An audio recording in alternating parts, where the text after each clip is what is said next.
My son and his wife's home needed repairs. Before living together, we had a good relationship.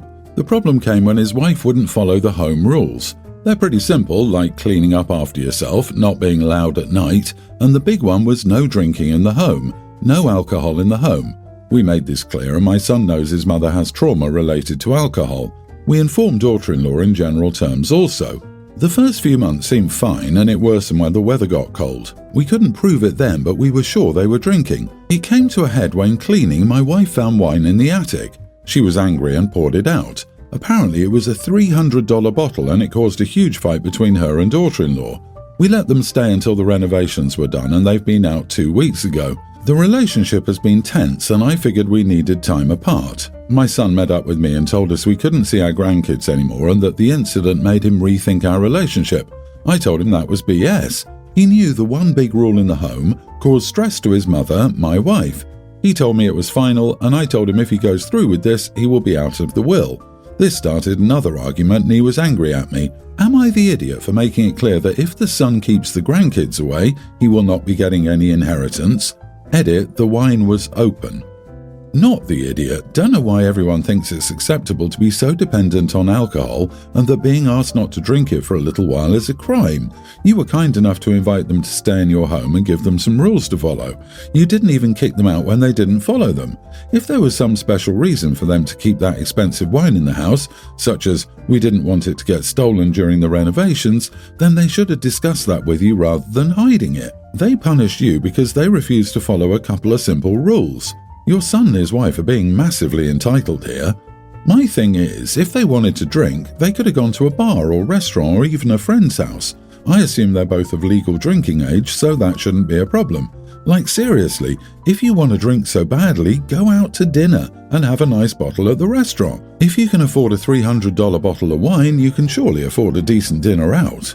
Daughter-in-law is an idiot for bringing alcohol into your home when it was forbidden. If the daughter-in-law couldn't abide by that rule for a few months, she has a drinking problem, which makes it unlikely she's spending $300 on a bottle of wine. I am amazed if she had a $300 bottle of wine in your home, despite her claim, because people who appreciate fine wine aren't going to hide it in the attic.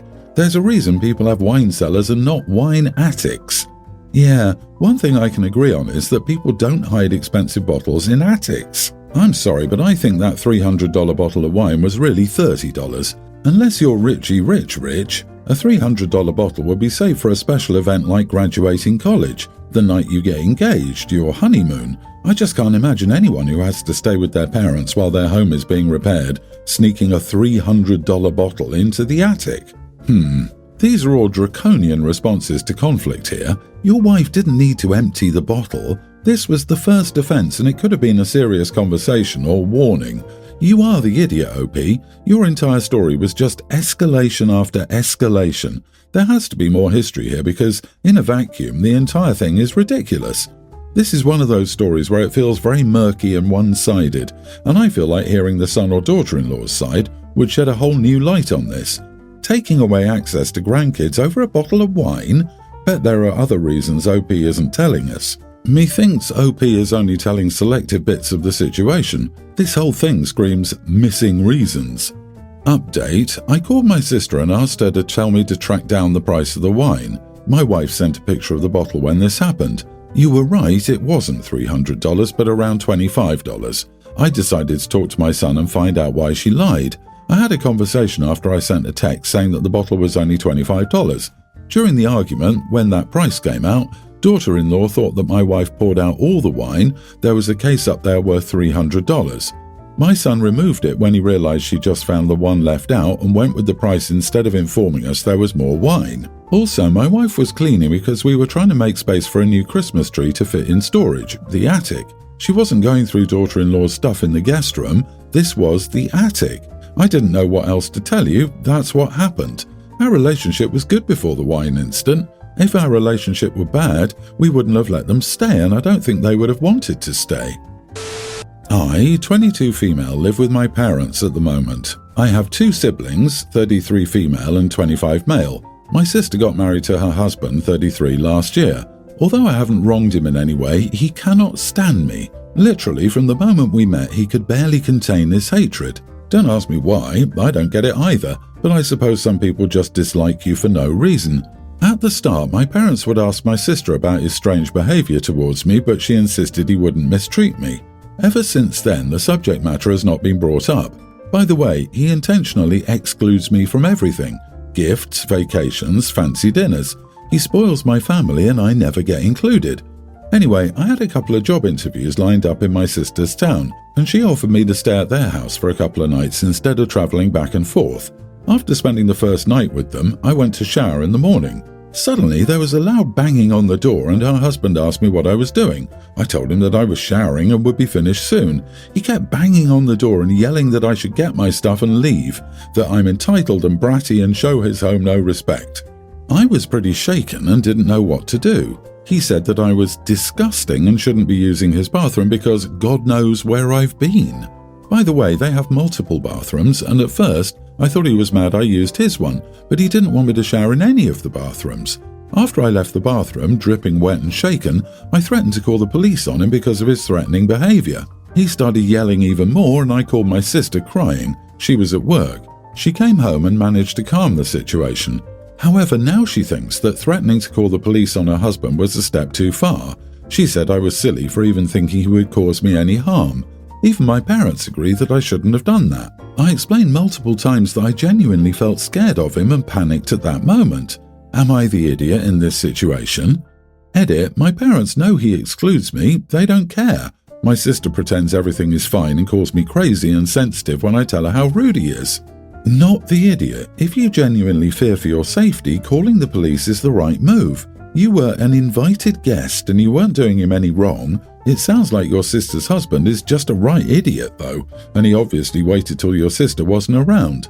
Start recording these incidents and shove them in their faces. Get to the bottom of this.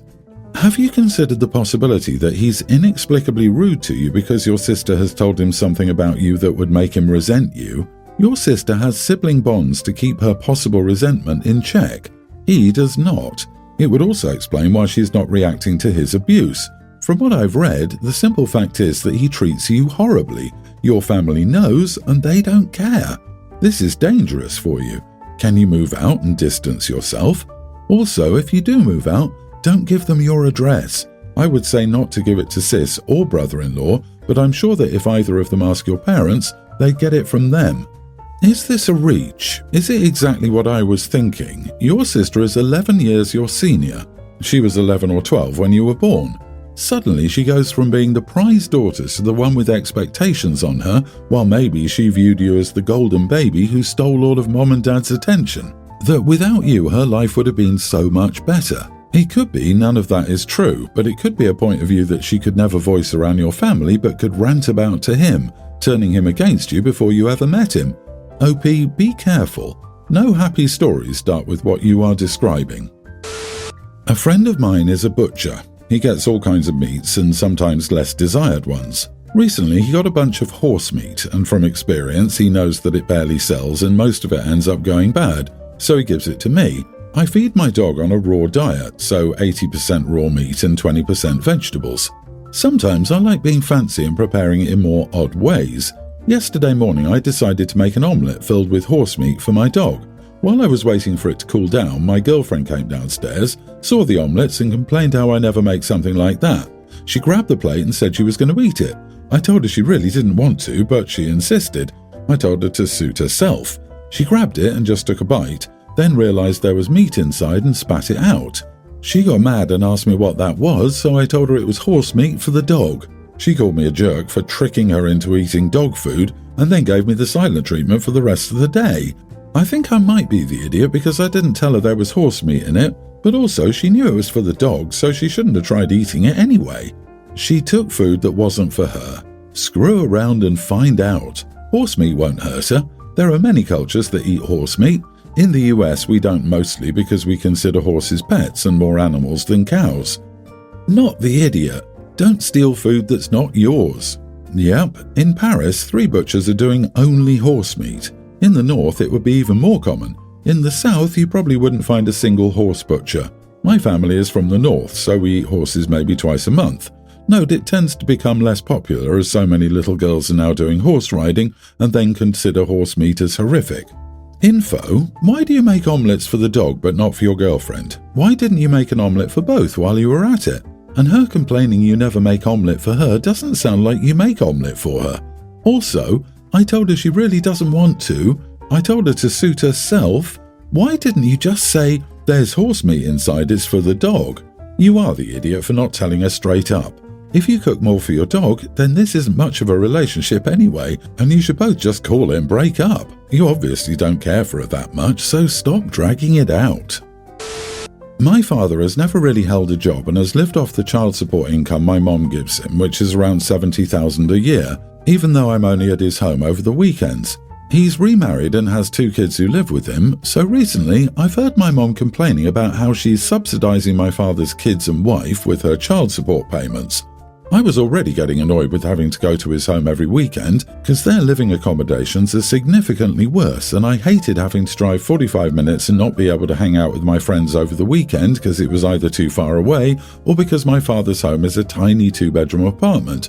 I also don't get along well with his new wife. So I asked my mom if it was possible to get the custody agreement changed if she didn't want to be paying child support anymore, and I didn't want to be going there every weekend if there was something that could be done. So, like a bunch of legal things later, I got to tell a judge I didn't want to live with my dad on the weekends because the living conditions were significantly worse and I didn't get along with his new family. So I don't know the exact details, but I only see him once a month now, which is fine because he was never really home when I had weekends with him. The child support was also cut down significantly. I don't know the exact number, but my mom bought me a new car. I ruined my old one because the guy was speeding through a yield sign and hit the side of it and bent the frame, with the extra cash she was saving, so pretty cool. However, my dad is super mad at me because he is currently at risk of being homeless because he can't afford to take care of 2 kids and pay rent without child support, and he can apparently only get a minimum wage job because he was out of the job market for so long, and we live in a high cost of living area. So, am I the idiot? The only idiot here is the father. Not only did he not provide for you, he leached off using your child support money. His being a loser, not making enough money, and going homeless is entirely his fault. Sure, his current wife and kids may suffer for a short while due to his incompetence, but either he or his current wife will figure something out. Don't beat yourself down for suggesting changing the custody agreement, reducing child support, putting your so-called dad out of money. You did the right thing. What's best for you? And it was wise and mature. He had weekend custody and couldn't even manage to be present. And he didn't have the excuse of working to not be there for you. Wow. Your dad thought he had a life on Easy Street. Maybe his lazy butt should have been working instead of coasting. My guess is he'll be single again soon. Yep, your dad isn't mad that he doesn't see you. He's mad the money stopped flowing. If nothing else, if you're old enough for your opinion to be taken into account, you can't be that far off aging out and him being cut off anyway. If he didn't have a plan for this, it's all on him. You did what was best for you, which benefited your mom. Your dad should be wondering why one of his kids hates spending time at his place so much, not blaming you for him and his wife failing to provide for their own kids. I've been with my girlfriend for around 2 years. Last year I had plans to go away for the weekend to see friends from university that I haven't seen in over a year and a half. It was something I was really looking forward to. Once I got there, things were great until the next morning when my girlfriend proceeded to keep messaging me, saying she thought I was cheating and just starting an argument over nothing. It ruined the weekend and I ended up cutting it short. She kept apologizing when I got back, saying it's just insecurities since she's been cheated on in the past, etc. I have plans to go away with the same friends in a couple of weeks for 3 nights. I'm excited for it since I haven't seen them since then. My girlfriend said she would miss me, and I just mentioned that she couldn't do what she did last time. She asks what I mean, and I just mentioned that the last time I went away with friends, she deliberately started arguments, and that if she did the same thing again, we'd be over. She said I was bringing up the past for no reason, but I just repeated that I was looking forward to the weekend, and if she does the same thing again, then we'll be finished. She said I was out of order for giving her an ultimatum, and that it's like I don't trust her. She said I shouldn't have brought it up. Am I the idiot for giving her an ultimatum? Not the idiot. You didn't give her an ultimatum. You set a boundary and a consequence. And based on her past behavior, both were reasonable. And this is coming from an old lady who's old enough to be your grandmother. I will also add that if your girlfriend is this insecure before you let things get super serious, she needs to get into therapy, because the fact is that you cannot be responsible for her peace of mind. You humanly cannot possibly be responsible for it. She has to learn how to trust again. She has to process what has happened to her in the past, and while, yes, anyone who has been cheated on tends to be a little more cautious, it does not excuse ruining your SO's trip with friends. And unfortunately, if she doesn't get help, it will only get worse.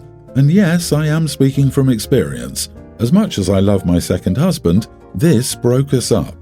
I had a friend whose girlfriend was so far up his butt controlling him that my husband had to schedule play dates, or as I used to say, our friend was our child in the divorce because we had to set specific days to see him.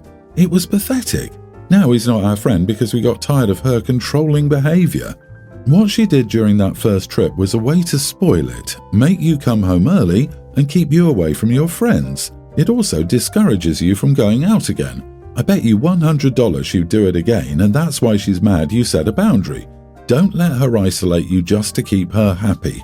It'll make you feel miserable staying in the relationship if she refuses help.